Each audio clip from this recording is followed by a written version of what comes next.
اللہم من احییتہ منا فاحیہ علی الاسلام ومن توفیتہ منا فتوفہ علی الایمان آمین آمین۔ کل نفس ذائقۃ الموت، یہ قرآن حکیم میں کئی دفعہ یہ آیت ریپیٹ ہوئی ہے کہ ہر جان کو موت کا مزہ چکھنا ہے، اور یہ بات بالکل طے ہے کہ ہر شخص کی موت کی جگہ، ٹائم، سیکنڈز تک اللہ تعالیٰ نے ڈیفائن کر دی ہے اس کی تقدیر میں، وہ آگے پیچھے نہیں ہو سکتی، نیور، ناٹ ایٹ آل۔ اور یہ جو بخاری مسلم میں آیا نا کہ جو شخص چاہتا ہے کہ اس کی عمر دراز کر دی جائے، اس کے رزق میں فراوانی ہو، وہ اپنے رشتہ داروں کے ساتھ حسن سلوک کرے، تو یہ بھی تقدیر میں لکھا ہوا ہوگا کہ اس کی عمر ہے 60 سال، لیکن یہ اپنے رشتہ داروں کے ساتھ حسن سلوک کرے گا، اللہ تعالیٰ اس کی عمر 70 سال کر دے گا، وہ بھی لکھا ہوگا، وہ 70 ہی ڈیفائن ہوئی ہے، وہ 60 کا 70 بننے کے بعد جو 70 ہے وہ اللہ تعالیٰ نے لکھا ہوا ہے، ٹھیک ہو گیا جی؟ تو یہ اللہ تعالیٰ کے یعنی فیصلے ہیں، قرآن حکیم بالکل واضح ہے۔ سورہ آل عمران میں آتا ہے کہ جب غزوہ احد کے موقع کے اوپر منافقین نے کہا نا کہ ہم نے اپنے بھائیوں کو منع کیا تھا کہ احد کے میدان میں نہ جاؤ ورنہ قتل ہو جاؤ گے، تو اللہ تعالیٰ نے فرمایا اگر ان کی موت کا وقت آ چکا ہوتا یہ خود کھنچے چلے جاتے اپنی مقتل گاہوں کی طرف، یہ اپنے آپ کو روک بھی نہ پاتے۔ پھر سورہ نساء میں آیا کہ تم اپنے آپ کو مضبوط قلعوں میں بھی بند کر لو نا، موت تمہیں وہاں پہ بھی آ کے جائے، وہ موت کو آپ ٹال نہیں سکتے، ایک لمحہ نہ آگے ہوگی نہ پیچھے۔ سورہ لقمان کے بالکل اینڈ میں آتا ہے نا کہ 5 علوم اللہ تعالیٰ کے ساتھ خاص ہیں، ان میں ایک ہے کہ کوئی جان نہیں جانتی کہ اس کو کس زمین میں موت آئے گی، ہاں اللہ تعالیٰ وحی کے ذریعے بتا دے، جیسے مسلم شریف میں حدیث ہے نبی صلی اللہ علیہ وآلہ وسلم نے غزوہ بدر سے ایک دن پہلے زمین پہ لکیریں کھینچ دی تھی بدر کے میدان میں، یہاں کل ابو جہل کی لاش ہوگی، یہاں عتبہ کی ہوگی، یہاں امیہ ابن خلف کی ہوگی۔ سر اب آپ عمر سیریز دیکھیں نا، وہاں آپ کو لاشیں پڑی بھی نظر بھی آئیں، ٹھیک ہو گیا جی؟ تو یہ آپ صلی اللہ علیہ وآلہ وسلم نے پہلے ڈیفائن کر دی تھی ساری چیزیں، تو یہ اللہ تعالیٰ نے آپ کو وحی کے ذریعے بتایا تھا، اللہ تعالیٰ بتا سکتا ہے اپنے پیغمبر کو، تو واقعی موت کا وقت مقرر ہے، وہ ٹل نہیں سکتا۔ لیکن اس پہ یہ بھی سوال ہوتا ہے کہ اگر کوئی شخص کسی کو قتل کر دے تو پھر اس کا کیا قصور ہے؟ وہ اللہ تعالیٰ کا ایک قانون ہے، اس نے مرنا تو تھا، اس میں کوئی شک نہیں ہے، لیکن دنیا میں اللہ تعالیٰ نے رولز اور ریگولیشن کے ساتھ دنیا کو جوڑا ہوا ہے۔ سورۃ البقرہ میں آیا کہ قصاص میں انسانیت کی زندگی ہے، سورۃ المائدہ میں آیا جس نے ایک جان کو ناحق قتل کیا اس نے پوری انسانیت کو قتل کیا، اور جس نے ایک شخص کی جان بچائی پوری انسانیت کی جان بچائی۔ لہٰذا یہ جو کوئی کسی کو قتل کرے گا تو قرآن میں ہے قصاص کے اندر انسانیت کی زندگی ہے۔ انسانیت 2 چیزوں میں چل رہی ہے، احترام جان اور احترام مال۔ اگر یہ 2 چیزیں نکل جائیں تو معاشرہ نہیں چل سکتا۔ گوروں کا معاشرہ ہم سے بہتر کیوں ہے؟ بغیر ریلیجن کے بھی احترام جان احترام مال ہے، جسٹس ہے، انصاف ہے، عدالتیں آزاد ہیں، جہاں پہ احترام جان بھی احترام مال بھی ہے۔ سالوں تک وہ ثبوت ڈھونڈتے رہتے ہیں، اس کے بعد بندے کو پکڑتے ہیں، یا بندے پکڑ کے غائب ہو کے مرا جاتے ہیں، ان کے رشتہ دار عدالتوں کے چکر کاٹتے رہتے ہیں کہ جی ہمارا بچہ اٹھایا گیا، نہ عدالتوں کو پتا ہوتا ہے نہ اور کسی کو پتا ہوتا ہے۔ تو یہ چیزیں تو پھر ظاہر ہے کہ ایک ریونج کریٹ کریں گی نا۔ ہم اس لیے کہتے ہیں عدالتوں کو آزاد ہونا چاہیے، عدالت سے اوپر کوئی نہیں ہونا چاہیے، عدالتیں آزاد ہوں گی باقی سارا سسٹم بہتر ہو جائے گا، ٹھیک ہو گیا؟ تو یہ یعنی اللہ تعالیٰ نے وقت مقرر کر دیا ہے، وہ آگے پیچھے نہیں ہوگا، اور آپ دیکھتے ہیں کتنے لوگ موت کے منہ سے واپس آ جاتے ہیں۔ حضرت خالد بن ولید رضی اللہ تعالیٰ 100 سے زیادہ مار کے لڑے انہوں نے، اور جب موت کا وقت قریب آیا وہ کہتے ہیں میرے جسم کا کوئی ایک حصہ بھی ایسا نہیں جہاں پہ کسی نیزے یا تلوار کا نشان موجود نہ ہو۔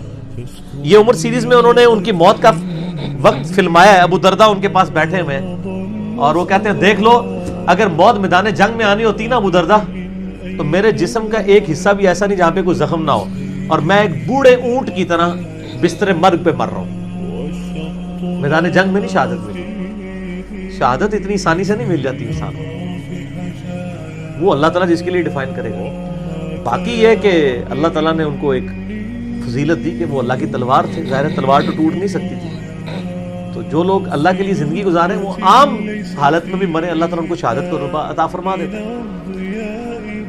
میدان جنگ میں جانے سے موت نہیں آتی، کتنے لوگ موت کے منہ سے واپس آتے، اور سر ایئر کریش میں لوگ بچ گئے ہوئے ہیں، اور تو اور چھوڑ دیں جہاں پہ کوئی انسان امیجن نہیں کر سکتا، کئی بم پھٹتے ہیں، بندے مر جاتے ہیں، کسی عورت نے بچہ اٹھایا ہوا ہے، بچہ سیدھا سلامت مل جاتا ہے وہاں سے، یہ اللہ کے فیصلے ہیں کس کے لیے کیا زندگی رکھی ہے. وہ اسی لیے کہا جاتا ہے نا کہ مارنے والے سے جو بچانے والا جو ہے نا وہ بڑا ہے. یعنی وہ ویسے تو مارنے والا بھی اللہ ہی ہوتا ہے، لیکن وہ اس حوالے سے کہا جاتا ہے کہ دنیا میں اگر کوئی سمجھتا ہے نا کسی شخص کو مار سکتا ہے تو، اور اگر اللہ نے اس کی موت نہیں لکھی ہوئی ہے تو نہیں ہے. موت انسان کی زندگی کی حفاظت کرتی ہے. سر میری سب سے بڑی محافظ میری موت ہے. اگر میری موت لکھی ہوئی ہے نا 2050 کے اندر، پوری دنیا مل کے بھی مجھے 2049 میں بھی نہیں مار سکتی. آج 2018 میں تو تصور بھی نہیں ہے. اور اگر میری زندگی لکھی ہوئی ہے 2018 میں ختم ہونی، چاہے وہ ایئر کریش کے اندر ہو، چاہے وہ ہارٹ فیٹ کے ذریعے ہو، چاہے وہ گردوں کے فیلئر کے ذریعے ہو، چاہے برین ہیمریج کے ذریعے ہو، کسی بھی ذریعے سے ہو، تو کوئی اسے بڑھا نہیں سکتا. دیکھ لینا آپ پچھلے دنوں کتنا بڑا ایک واقعہ ہوا ہے. یعنی ہمارے پاکستان میں 3 ٹائمز جو پرائم منسٹر رہے ہیں نواز شریف صاحب، ان کی بیوی 1 سال سے زیادہ وینٹیلیٹر کے اوپر رہی ہیں. ان کے پاس پیسے کی کوئی کمی تھی؟ علاج کرانے کا کوئی ایشو تھا؟ سب کچھ کروایا ہے، بچا سکے؟ نہیں. غریب آدمی تو کہتا ہے پیسے ہوتے تو شاید بچ ہی جاتا. سر جن کے پاس پیسے ہیں وہ بچا کے بتاتے ہیں. موت کا وقت لکھا ہوا ہے سر، کوئی نہیں ٹال سکتا. صرف پیغمبر کے بارے میں بخاری مسلم میں آتا ہے. عائشہ کہتی ہیں کہ نبی صلی اللہ علیہ وآلہ وسلم فرمایا تھا کہ اللہ تعالیٰ انسان جو پیغمبر ہوتا ہے نا اس کے اوپر یہ آپشن رکھتا ہے کہ وہ چاہے تو ہمیشہ کے لیے زندہ رہے، چاہے اسے موت آ جائے. پیغمبر کے علاوہ کسی اور کے لیے یہ فضیلت نہیں ہے. اور کہتی ہیں کہ بخاری مسلم دونوں میں نے وفات النبی پہ مسئلہ 163 بھی ریکارڈ کروایا، اس میں نے بتایا تھا کہ عائشہ کہتی ہیں نبی صلی اللہ علیہ وآلہ وسلم اپنے موت کے وقت بار بار اوپر سر مبارک یعنی اٹھاتے تھے اور کہتے تھے اللہم الرفیق الاعلی. تو کہتی ہیں میں نے جان لیا کہ حضور اپنی صحت مند زمانے میں کہا کرتے تھے کہ موت کے وقت نبی کے اوپر پیش کیا جاتا ہے، چاہے تو وہ دنیا میں رہے چاہے اسے موت آ جائے. تو مجھے لگتا ہے کہ نبی علیہ السلام پہ اس وقت آفر وہ پیش کی جا رہی ہے اور آپ کہہ رہے ہیں اللہ مجھے رفیق الاعلیٰ کے ساتھ ملا لے. تو میں نے کہا مجھے اب پتہ چل گیا کہ آپ صلی اللہ علیہ وسلم کو وفات ہو جائے گی آپ کی. یہ نبی کے لیے خاص ہے اور کسی کو کوئی آپشن نہیں ملتا. وہ بخاری مسلم میں موجود ہے نا حدیث، حضرت موسیٰ علیہ السلام کے پاس حضرت اسرائیل علیہ السلام. اسرائیل کا لفظ تو یعنی تفسیر تبری میں اور یہودیوں کے ہاں ملتا ہے، یہ بنی اہل سنت کے ہاں بھی رناؤنڈ ہے. اصل میں لفظ ہے ملک الموت، دونوں لفظ ٹھیک ہیں. ملک الموت علیہ السلام حضرت موسیٰ علیہ السلام کے پاس گئے، انہوں نے آگے سے تھپڑ مار دیا، ان کی آنکھ نکل گئی، انسانی شکل میں آئے تھے. تو وہ اللہ تعالیٰ کے پاس شکایت لے کے گئے کہ تو مجھے اس شخص کے پاس بھیج رہا ہے کہ جو مرنا نہیں چاہتا. اللہ تعالیٰ نے فرمایا اس کو جا کے کہو کہ تم جو ہے وہ بیل کی پشت کے اوپر ہاتھ رکھو، تمہارے ہاتھ کے نیچے جتنے بال آ جائیں گے نا اتنے سال کی زندگی تمہاری اور بڑھا دی ہے، سینکڑوں سال. حضرت موسیٰ نے کہا اس کے بعد ان کا اس کے بعد موت. کل نفس ذائقۃ الموت، موت تو سب کو آنی ہے، ایک ہی ہے جسے موت نہیں آنی. یا حی یا قیوم برحمتک استغیث، اے خود سے زندہ اور ہر چیز کو تھامنے والے، باقی وہ سب کو موت آنی ہے. تو انہوں نے کہا پھر بعد میں آنی ہے تو ابھی کیوں نہیں؟ موت نہیں کوئی ٹال سکتا سر، ورنہ پیغمبروں کے لیے ٹل جاتی. وہ پیغمبروں کو جو آفر بھی لگائی گئی ہے وہ یہ نہیں ہے کہ ہمیشہ زندہ رہیں گے، نہیں، قیامت تک. قیامت میں تو سب کو موت آ ہی جانی ہے. اور پھر ایک وہ وقت بھی ہوگا جب اللہ تعالیٰ پوچھے گا لمن الملک اليوم، تو کوئی جواب دینے والا نہیں ہوگا، سب کو موت آ چکی ہوگی. سارے فرشتے، جنات، انسان، مخلوقات، اللہ خود ہی جواب دے گا للہ الواحد القہار. سورہ المومن میں آتا ہے آج کے دن اس واحد قہار کی حکومت ہے. اللہ تعالیٰ پوچھے گا کہاں ہے آج وہ جابر حکمران، بڑے بڑے بادشاہ کدھر ہیں؟ اللہ کے لیے کوئی مسئلہ ہے کسی کو یعنی پلک جھپکنے میں مسل دینا؟ تو موت اللہ تعالیٰ نے ڈیفائن کی. اور موت کیا، آپ کو جو تکلیفیں پہنچتی ہیں سر وہ بھی ڈیفائن ہے. قرآن میں وَلَنَبْلُوَنَّكُمْ بِشَيْءٍ مِّنَ الْخَوْفِ وَالْجُوعِ وَالنَّقْصِ مِّنَ الْأَمْوَالِ وَالْأَنفُسِ وَالثَّمَرَاتِ. ہم ضرور تمہیں آزمائیں گے تھوڑے سے خوف سے، بھوک سے، جان اور مال میں نقصان سے، پھر چیک کریں گے کون ہے صبر کرنے والا. اور جو صبر کرنے والا ہے اذا اصابتهم مصیبۃ قالوا انا للہ وانا الیہ راجعون. تو پھر ان لوگوں کے ساتھ اللہ تعالیٰ ہوتا ہے جو کہتے ہیں ہم بھی اللہ کی طرف سے آئے تھے، اللہ کی طرف چلے جائیں گے، یہ تکلیف بھی آئی تھی الٹیمیٹلی تو چلی جائے گی نا. ان اللہ مع الصابرین، اللہ تعالیٰ صبر کرنے والوں کے ساتھ ہے. اس حوالے سے ایک آیت قرآن حکیم کی بڑی کریٹیکل ہے، مجھے ضمناً یاد آ گئی. سورہ الحدید کے اندر ہے، بہت کریٹیکل آیت ہے، اور یہ ٹاپک قرآن حکیم میں صرف سورہ الحدید کے اندر ہی ایڈریس ہوا ہے، اور جس طریقے سے یہ شد و مت کے ساتھ بیان ہوا ہے نا، آیت نمبر 22-23، اعوذ باللہ من الشیطان الرجیم، ما اصاب من مصیبت فی الارض، کوئی مصیبت بھی زمین میں نہیں آتی، ولا فی انفسکم، اور نہ تمہاری جانوں میں، یعنی زمین پہ جتنے زلزلے آتے ہیں، طوفان آتے ہیں، سونامی آتے ہیں، قحط پڑتا ہے، یہ جتنے بھی عذاب آتے ہیں یا تکلیف آتی ہیں، اور نہ تمہاری جان میں، یعنی کسی کو کینسر ہوتا ہے، کسی کے گردے فیل ہوتے ہیں، کسی کی آنکھ ضائع جاتی ہے، کسی کے اوپر فالج کا اٹیک ہو جاتا ہے، کسی کو ہارٹ اٹیک ہوتا ہے، اللہ تعالیٰ فرماتا ہے یہ ساری تکلیف چاہے زمین پہ ہیں یا تمہاری جانوں پہ، الا فی کتاب من قبل ان نبرأها، وہ تو پہلے ہی ہم نے لوح محفوظ پہ لکھی ہوئی ہے، اس سے پہلے کہ ہم ان کو بھیجے، ڈیفائن ہے، ہونا ہے کہ فلاں تاریخ کو اتنے بجے اس کے ساتھ یہ ہوگا، یہ ڈیفائن ہے۔ ان ذالک علی اللہ یسیر، بے شک یہ اللہ کے لیے بہت آسان ہے، ٹینشن نہیں لینی کہ یار یہ کیسے ہو سکتا ہے کہ پہلے ہی پتا ہو اربوں انسانوں کے ساتھ، اربوں واقعات، اور صرف انسان نہیں باقی مخلوقات کے ساتھ۔ اللہ فرماتا ہے میرے لیے تو آسان ہے، لیکن اس کی ریزن بتائیے کیوں ہے، لِكَيْ لَا تَأْسَوْا عَلَى مَا فَاتَكُمْ، یہ ہم نے اس لیے کیا تاکہ جو تم سے بات، جو نعمت تم سے چھن جائے تم اس کے اوپر افسوس نہ کرو، وَلَا تَفْرَحُوا بِمَا آتَاكُمْ، اور نہ تم شیخی بگاڑو جو تمہیں نعمت ملے اس کے اوپر، اچھائی ملے تو یہ نہ کہو بڑا میرا کمال ہے، وہ تقدیر میں تھی، ملنی تھی، اور اگر کوئی چیز چھن جائے تو افسوس نہ کرو۔ واللہ لا يحب كل مختال فخور، اللہ تعالیٰ کو شیخی بگاڑنے والے پسند نہیں ہے۔ یہ آیت نمبر 22-23 بتا رہی ہے سورۃ الحدید کی کہ زمین و آسمان پہ جتنی بھی تکلیف انسانوں پر، جنات پر، جانوروں پر آتی ہیں وہ ڈیفائنڈ ہے، اور انہی تکلیف میں سے ایک بڑی تکلیف موت ہے، وہ بھی ڈیفائنڈ ہے، وہ کوئی ٹال نہیں سکتا، کوئی کسی کی موت کو ٹال نہیں سکتا، اور نہ کوئی کسی شخص کو موت دے سکتا ہے۔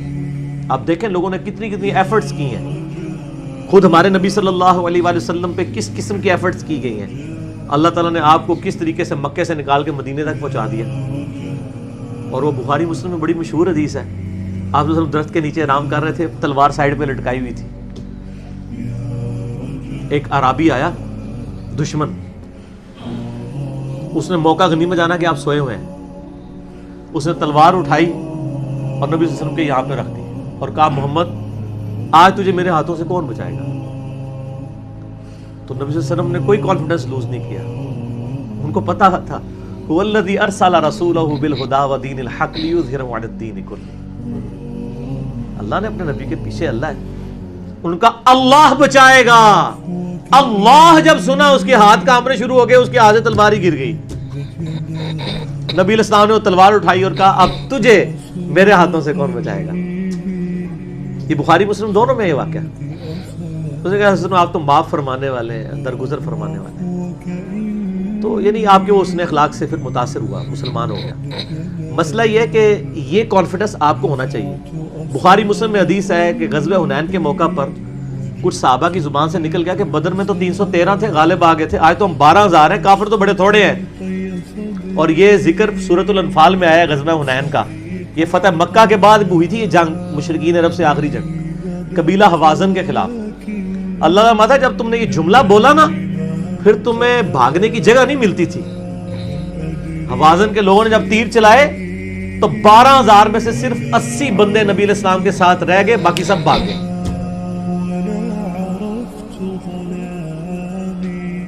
اور صحابہ کہتے ہیں، بخاری مسلم کے الفاظ ہیں، میں نے حضور کے معجزات والا جو لیکچر دیا ہے مسئلہ 131A-B-C-D، اس میں بھی بتایا کہ نبی علیہ السلام اکیلے آگے جا رہے ہیں، انا النبی لا کذب انا ابن عبد المطلب، میں نبی ہوں اس میں کوئی شک نہیں ہے، اور میں عبد المطلب کا بیٹا ہوں۔ یہ رڈز پڑھتے ہوئے آپ صلی اللہ علیہ وسلم اکیلے آگے جا رہے ہیں، اور آپ صلی اللہ علیہ وسلم نے زمین سے یوں مٹھی بھری کنکریوں کی اور یوں کافروں کی طرف، اور فرمایا چہرے مسخ ہو جائیں، آنکھیں اندھی ہو جائیں، اور سب کی ہو گئی، مسلمانوں کو فتح ہو گئی۔ اور اسی کا ذکر ہے وما رمیت اذ رمیت ولکن اللہ رما، اے نبی جو آپ نے کنکریاں پھینکی تھی وہ آپ نے نہیں پھینکی تھی، وہ اللہ نے پھینکی تھی، یعنی اللہ کا پیچھے ڈیوائن ڈیسیژن تھا۔ تو کافروں کے خلاف فتح ہو گئی مسلمان، یعنی نبی علیہ السلام کا کانفیڈنس لیول یہ تھا کہ اکیلے جا رہے ہیں، یہ نہیں دیکھ رہے کہ ہزاروں لوگ میرا ساتھ چھوڑ گئے ہیں، اکیلے فرنٹ سے لیڈ کر رہے ہیں. تو جن لوگوں کو یعنی اللہ پر یقین ہوتا ہے نا، ان کی یہی حالت ہوتی ہے، اور یہی صحابہ کرام کا یعنی یقین کامل تھا. اس لیے آپ دیکھیں نا، آپ عمر سیریز میں دیکھیں گے حضرت خالد بن ولید جنگ یمامہ میں جب مسلمانوں کو شکست ہونے لگتی ہے اکیلے آگے جاتے ہیں. جنگ یرموک میں بھی ایسے ہی کرتے ہیں. تو جن کو اعتماد ہوتا ہے نا، وہ پھر فرنٹ سے لیڈ کرتے ہیں کہ موت ٹال نہیں سکتی. موت کیا، تکلیف بھی جو آپ کو پہنچنی ہے، اور سر اسی کے ساتھ آپ زندگی گزار سکتے ہیں. اس کے بغیر آپ زندگی نہیں گزار سکتے، کڑ کڑ کے مر جائیں گے. آپ کس چیز کو کیٹر فور کر سکتے ہیں؟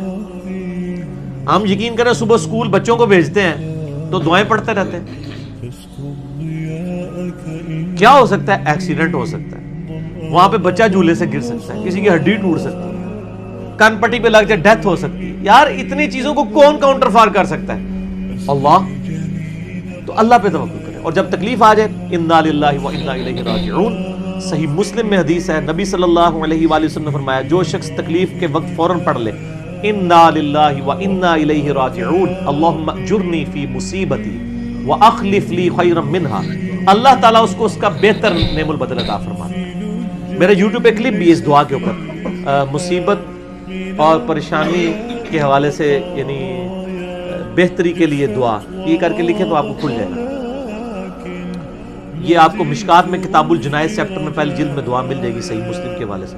ام سلمہ کہتی ہیں کہ جب میرا خامن فوت ہوا تو میں نے یہ فوراً دعا پڑھ لی، انا للہ و انا الیہ راجعون، ہم بھی اللہ کی طرف سے ہیں، اس کی طرف لوٹ کے جانے والے ہیں. اللہم اجرنی فی مصیبتی، اے اللہ مجھے اس مصیبت میں بہتر اجر عطا فرما، واخلف لی خیرا منہا، اور مجھے اس سے بہتر بدلہ عطا فرما دے. کہتی میں دل میں سوچ رہی تھی کہ اس سے بہتر مجھے خامن کیسے مل سکتا ہے؟ ابو سلمہ سے بہتر تو انسان حضور کے صحابہ میں بھی کوئی نہیں ہے. عدت گزاری تو نبی علیہ السلام نے رشتے کا پیغام بھیج دیا، ام المومنین بن گئی، اور ہماری یہ وہ ماں ہے جو سب سے آخر میں فوت ہوئی ہیں. واقعہ کربلا کے بھی بعد فوت ہوئی ہیں ام سلمہ. واقعہ کربلا ان کی زندگی میں ہوا ہے، ام سلمہ رضی اللہ تعالی عنہا. تو یہ دعا یاد کریں، انا للہ و انا الیہ راجعون. اتنا حصہ تو قرآن میں ہے، باقی صحیح مسلم میں اللہم اجرنی، اللہم اجرنی، یہ جھٹکے سے پڑھنا ہے. اللہم اجرنی فی مصیبتی واخلف لی خیرا منہا. تو باقی ہم تو دعائیں کر سکتے ہیں، باقی صبح شام کے اذکار ہیں، اللہ کی طرف رجوع لائیں. وہ اتنی چیزوں کی حفاظت کرنے والا ہے. باقی سب سے بڑی تو حفاظت یہ ہے جو سورہ غافر میں، سورہ المومن میں آیا کہ اصل میں کامیاب وہ ہوا جو دوزخ کی آگ سے بچا لیا گیا. سر دنیا میں آپ کو کوئی کتنا عذاب دے لے گا، الٹیمیٹلی تو موت آ کے آپ کو آزاد کر دے گی. جب فرعون کے دربار میں وہ جو جادوگروں نے کلمہ پڑھ لیا تھا تو اس نے کہا تم نے میری اجازت کے بغیر پڑھ لیا، میں تمہیں تمہارے مخالف سمت کے ہاتھ پاؤں کٹوا کے تمہیں سولی پہ چڑھا دوں گا. تو انہوں نے کیا کہا تھا؟ انہوں نے کہا تو جو کچھ دے گا دنیا کی زندگی میں عذاب دے سکتا ہے نا، کوئی شخص کسی کے مرنے کے بعد تو اسے عذاب نہیں دے سکتا نا. وہ لاش تو بس لاش ہی پڑی ہے نا، اصل چیز تو روح تھی نا. تو تیرا اختیار تو دنیا کی زندگی تک ہے. تو یہ کانفیڈنس لیول ہونا چاہیے کہ کوئی کسی شخص کو کتنی تکلیف دے لے گا، موت تو پھر بہرحال تکلیف سے آزادی کا ذریعہ بن جائے گی. اگر پھر اللہ کی مرضی کی زندگی گزاری ہے تو آزادی کا ذریعہ ہے، ورنہ اب تو کہتے ہیں کہ مر جائیں گے، مر کے بھی نہ چین پائے تو کدھر جائیں گے. تو سر یہ لوگ تو کہہ دیتے ہیں نا مر گئی تو جان چھٹی، نہ، مرنے تو بعد جان پھڑی گئی، چھٹی اس کی جس نے دنیا اللہ کی مرضی کی گزاری. جس نے دنیا اپنی مرضی کی گزاری تو اس کی جان تو پھر مرنے کے بعد اور پھنس گئی. ٹھیک ہو گیا جی؟ تو موت کا وقت مقرر ہے، کوئی نہیں ٹال سکتا. ٹھیک ہو گیا؟